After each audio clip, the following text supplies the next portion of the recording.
Students today usually spend more time on their phones than actually paying attention in class. But in gender studies feminist practices, this is not the case. The students have cast away their phones for knitting needles. They're knitting a bikini bottom to place on the red trench sculpture. Mary Germaine is one student working on the project. Knitting is really fun and weirdly addictive. And there's a couple times where I just gotta finish this row, and it's hard to put down, which is a strange thing you wouldn't really expect. You're not playing with your phone when you're knitting, because it's a two-hand job the whole time, right?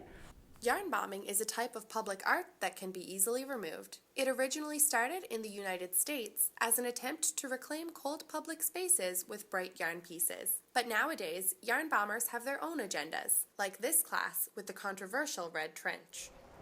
The uproar of it looking possibly like women's genitalia made us think, okay, bikinis are things that cover women's genitalia. The sculpture is the work of the late Don Wright. It was commissioned by the provincial government in the 1980s. After a very brief stint in the Confederation building, the red trench was deemed offensive and placed in storage before finding its way to Memorial University. The feminist practices class has been knitting for weeks.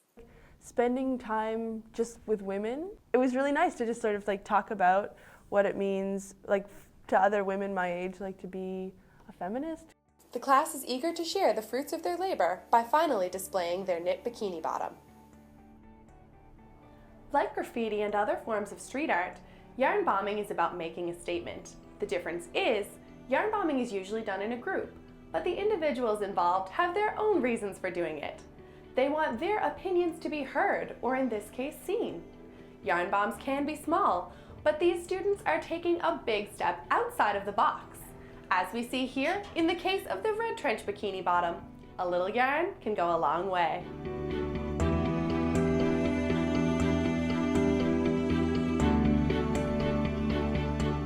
Anytime you make something, it's nice to be able to show people, because otherwise, why would you make it? I see it every day, and so I forget about it, but it actually is a gigantic sculpture that we are lucky to have. Throughout my childhood, I always thought knitting was like a granny hobby, something like you do while you're in a rocking chair, but this project has made knitting cool in a way. It's a mode for feminist speech, really. The traditionally feminine does not necessarily have to be about subservience. Activisms can take place in the everyday. I'd probably yarn bomb again. Once you start, it's hard to stop.